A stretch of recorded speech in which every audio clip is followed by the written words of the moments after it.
मैं 3 चुनाव लड़ा, तीनों सामान्य सीटों पर चुनाव लड़ा। जो कह रहे नरेश मीणा समाज की बात करता था, कहां मर गया? नरेश मीणा तो यही खड़ा है। नरेश मीणा तो डूंगरी बांध में जब सर्व समाज का मामला था, क्षेत्र गांव के सर्व समाज को उजाला जा रहा था, तब सबसे आगे खड़ा होकर उनकी लड़ाई लड़ने के लिए तैयार था। उनकी बस्ती जैसी सीट पर एक घर वाले एमएलए बन गए, राजगढ़ वाली सीट पर एक घर वाला एमएलए बन गया। कुर्बानी की देने का नंबर आए, बलिदान देने का नंबर आए तो नरेश मीणा जैसों की कुर्बानी मांगते हो, तब चुप हो जाते हो और चुनाव आने के समय कहते हो कि नहीं नरेश, तेरे लिए यहाँ जगह नहीं है। चुनाव नजदीक है, चुनाव जैसे जैसे आते हैं कई तरह के नाटक नौटंकी होती है, कई तरह के जाति धर्म द्वेषता पैदा की जाती है। मैं 3 चुनाव लड़ा, तीनों सामान्य सीटों पर चुनाव लड़ा। मैं 3 चुनाव लड़ा, तीनों सामान्य सीटों पर चुनाव लड़ा और निर्दलीय के रूप में लड़ा। लेकिन मुझे जिस तरह का सर्व समाज का आशीर्वाद मुझे मिला और हर व्यक्ति, पढ़ा लिखा व्यक्ति, हर समझदार व्यक्ति, समाज में पैदा हुआ व्यक्ति मेरे से ये चाहता भी है, कहता भी है कि नरेश मीणा जाति का टेग मत लगाना, नरेश मीणा सर्व समाज को साथ लेकर चलना, सर्व समाज का आशीर्वाद लेना, तभी आगे बढ़ पाएगा। और इसीलिए आपने देखा होगा पिपलौदी में बच्चे मरे, उनके लिए 15 दिन तक भूखा पड़ा रहा, 15 दिन तक आमरण अनशन किया। उन 15 दिन में उन भूखे उन बच्चों को न्याय दिलाया। कल एक बेरवा समाज का बच्चा जो लाइट से चिपक गया, उसके घर गया और उसने अधिकारियों से वादा किया, अधिकारियों से बात की, उसको न्याय दिलाने की बात की। इसलिए सर्व समाज के लिए काम करना चाहता हूं, इसमें आप सबका सहयोग चाहिए। लेकिन कुछ लोग ऐसे भी हैं जिन्हें यह पछता नहीं है कि नरेश मीणा सर्व समाज में अपनी जगह कैसे बना रहा है, नरेश मीणा हाड़ौती के किसान जातियों को कैसे इकट्ठा कर रहा है। अरे उन नेताओं को कहना चाहता हूं और उन लोगों को भी मैं कहना चाहता हूं जो मेरे ऊपर टिप्पणियां कर रहे हैं, जो कह रहे नरेश मीणा समाज की बात करता था, कहां मर गया? नरेश मीणा तो यही खड़ा है।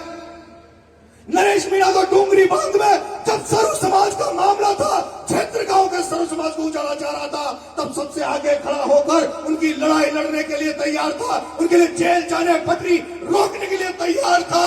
लेकिन जब तुम मुझे रोक रहे थे, जब मैं सबके लिए लड़ रहा था, तब तुम रोक रहे थे, कह रहे थे नरेश मीणा का पूर्वी राजस्थान में क्या काम। और 2 दिन पहले जो कह रहे थे नरेश मीणा का पूर्वी राजस्थान में क्या काम, जो 2 दिन पहले कहते थे नरेश मीणा अपनी सीट देके अपनी सीट पर काम करे, एमएलए बने, चारों तरफ घूमने की क्या जरूरत है, क्यों घूमता है। और आज वो लोग कह रहे हैं नरेश मीणा चुप क्यों बैठा है, पानी का मामला चल रहा है। मैं उनसे कहना चाहता हूं, मेरा भी मन मचलता जब इस तरह के आंदोलन होते हैं, मेरा भी मन मचलता जब इस तरह के आंदोलन होते हैं। लेकिन मैंने बहुत बड़े बड़े आंदोलनों में भाग लिया, आरक्षण के आंदोलन में भाग लिया, कई आंदोलनों में भाग लिया। परिणाम भी मैं जानता हूं। जब 2 समाजों को लड़ाया जाता है, जब 2 जातियों को लड़ाया जाता है, तो उसके दुर्गामी नुकसान होते हैं। दुर्गामी नुकसान हुए, आरक्षण का लड़ाई चली, वो सब निपटारा अपने आप निपटारा हुआ, संवैधानिक तरीके से उस आरक्षण की लड़ाई का निपटारा हो गया। लेकिन नतीजा निकला कि बस्ती जैसी सीट पर एक घर वाले एमएलए बन गए, राजगढ़ वाली सीट पर एक घर वाला एमएलए बन गया। सब लोग चाहते हैं, ये सारी किसान जातियां एक जाजम पर नहीं बैठे, एक जाजम पर इकट्ठी नहीं हो, इनको लड़ाते रहो, झगड़ाते रहो और हम लोग राज करते रहे। उन सत्ताधारियों के खिलाफ तो नरेश मीणा नंगे पैर घूम रहा है। और मैं उनसे कहना चाहता हूं जो मुझे पानी के मामले में बुलाना चाहते हैं, अरे नरेश मीणा हो जाएगा, लेकिन जो युवा तुम्हारे साथ आंदोलन में काम कर रहे हैं, उन युवाओं को सरपंच तो बना दो। युवाओं को, वो जो पूर्वी राजस्थान में जो युवा आंदोलन कर रहे हैं, उनको कभी सरपंच तो बना दो। जब चुनाव का समय आता है तुम उन्हीं लोगों को वोट देते हो जो गद्दियों पर बैठे हैं, उन्हीं के बच्चों को बनाओगे। कुर्बानी की देने का नंबर आए, बलिदान देने का नंबर आए तो नरेश मीणा जैसों की कुर्बानी मांगते हो, तब चुप हो जाते हो और चुनाव आने के समय कहते हो कि नहीं नरेश, तेरे लिए यहाँ जगह नहीं है, तेरे लिए यहाँ जगह नहीं है, तू तो तेरे क्षेत्र में जा। मेरे क्षेत्र में सामाजिक इस तरह का समीकरण है, इस तरह का समीकरण है। छपरा चुनाव लड़ा 35,000, 3 लाख वोटों में, 3 लाख वोटों में केवल 35,000 समाज के लोग थे। मुझे 45,000 वोट दिए। मैं तुमने देता हूं दूसरे समाजों को जिन्होंने मेरे पे भरोसा किया। लेकिन मैं फिर भी उस आंदोलन के बारे में कहना चाहता हूं कि उस आंदोलन चल रहा है पानी का, जो डैम का, मूंछ का सवाल मत बनाओ, जांगे मत फटकारो। अगर जब तुम मूंछ का सवाल बनाते हो, जांगे फटकारते हो, एक दूसरे को चैलेंज करते हो, तब मुझे लगता है कि तुम्हें पानी नहीं चाहिए।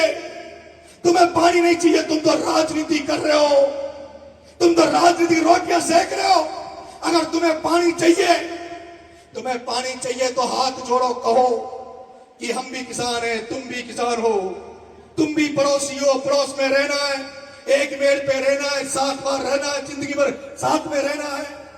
उनसे कहो और मुझसे कहो, मैं जाऊंगा भीख मांगने, मैं जाऊंगा भीख मांगूंगा कि मेरे भाइयों के लिए पानी दे दो। लेकिन ये भी बात सही है कि पानी सबको मिलना चाहिए। मेरे एरिया चाहे वो देवली उनियारा का पड़ता हो या छपड़ा का पड़ता हो, 2 डैम बन रहे हैं। यहाँ बिशलपुर में डैम बना, छपड़ा में भी डैम, अकाउंट का डैम बन रहा है। बिशलपुर का पानी अजमेर जा रहा है, जयपुर जा रहा है, लेकिन देवली उनियारा के लोगों को पीने का पानी नहीं मिल रहा। तो क्या देवली उनियारा के लोगों का अधिकार नहीं है क्या छपड़ा में पानी नीचे जाएगा तो क्या छपड़ा के ऊपर के गांव को पानी नहीं चाहिए क्या? अगर ऊपर वाले पानी मांग रहे तो सरकार को लिफ्ट लगानी चाहिए, पानी देना चाहिए। नीचे वालों को पानी चाहिए तो सरकार को आगे आनी चाहिए। लेकिन जिस तरह से दोनों जातियों के नेता, भड़काऊ नेता, जहरीले नेता एक दूसरे को चैलेंज कर रहे हैं, उनसे मैं कहना चाहता हूं, पानी भजन लाल से मांगो। मुख्यमंत्री बीजेपी का मुख्यमंत्री बेटा है, उस भजन लाल से लड़ो। अगर तुम भजन लाल से लड़ोगे, बीजेपी की सरकार से लड़ोगे, तो मैं तुम्हारे साथ खड़ा हूं।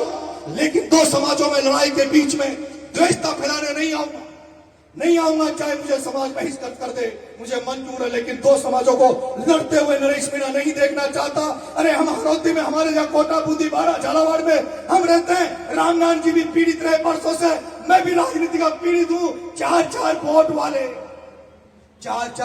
वाले हमारा हनन कर रहे हैं, हम पे राज कर रहे हैं, क्योंकि हम लोग अभी तक लड़ रहे हैं, आपस में भिड़ रहे हैं। मैं तो यही चाहता हूं कि हारोती का किसान जातियां, चाहे वो गुर्जर हो, चाहे वो माली समाज हो, चाहे मीणा समाज हो, चाहे लोधा समाज हो, चाहे बंजारा समाज हो, चाहे भील समाज हो, सारे किसान जातियां एक जाति पे नहीं आएगी।